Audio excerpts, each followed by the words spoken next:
तर मुख्यमंत्र्यांच्या वर्षा निवासानी शिवसेना शिंदे गटाची बैठक सुरू आहे। शिंदे गटाकडून 100 विधानसभेच्या जागांसाठी निरीक्षकांची नेमणूक करण्यात आली आहे। विधानसभेच्या रणनीतीबाबत या बैठकीत चर्चा होणार आहे। महायुतीत किती जागा लढणार याबाबतही या बैठकीत चर्चा होणार आहे। गिरीश गायकवाड आमचे प्रतिनिधी फोन लाईनवरून आपल्या सोबत जोडले।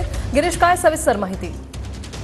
वृषाली, आपण पाहतोय की बैठकीला सुरुवात झालेली आहे। सर्व आमदार पदाधिकारी उपस्थित आहेत आणि 100 विधानसभा आपण लढूयात असं जे आहे ते विधान इथल्या आमदारांनी केलेलं आहे आणि मुख्यमंत्र्यांनाही तशी गळ घातलेली आहे। आपण लोकसभेमध्ये ज्या पद्धतीचा परफॉर्मन्स दिलेला आहे, जो स्ट्राईक रेट आपला त्यानुसार आपण 100 जागा आरामात जिंकू शकतो असा विश्वास या ठिकाणी आमदार व्यक्त करताना दिसतात आणि त्याचमुळे आता 100 विधानसभा निरीक्षक नेमण्यात आलेले आहेत आणि त्यासोबतच प्रभाऱ्यांची देखील नेमणूक या ठिकाणी करण्यात आलेली आहे। सरकारी योजना सर्व मतदारसंघात प्रसारित करा, जास्तीत जास्त मुख्यमंत्र्यांच्या योजनेचा या ठिकाणी प्रचार करा असं आवाहन सुद्धा मुख्यमंत्र्यांनी सर्व आमदारांना केलेलं आहे। मार्गदर्शन त्यांचं सुरू आहे। सदस्य नोंदणीवर भर द्या असं सुद्धा म्हटलेलं आहे। त्यासोबतच शिवसेना युवासेना महिला आघाडी पद नेमणूक करा असं सुद्धा म्हणण्यात आलेलं आहे आणि अजूनही ही बैठक सुरूच आहे। त्यामुळे नेमके ज्यावेळी आमदार बाहेर येतील त्यावेळी कोणकोणत्या बाबींचा खुलासा ते करणार आहे हे पाहणं महत्त्वाचं ठरणार आहे। पण मुख्यमंत्री विधानसभेसाठी आता ऍक्शन मोडवर आलेले आहेत आणि विधानसभेची जी पूर्वतयारी आणि रणनीती आहे त्याला सुरुवात झाली असं म्हटलं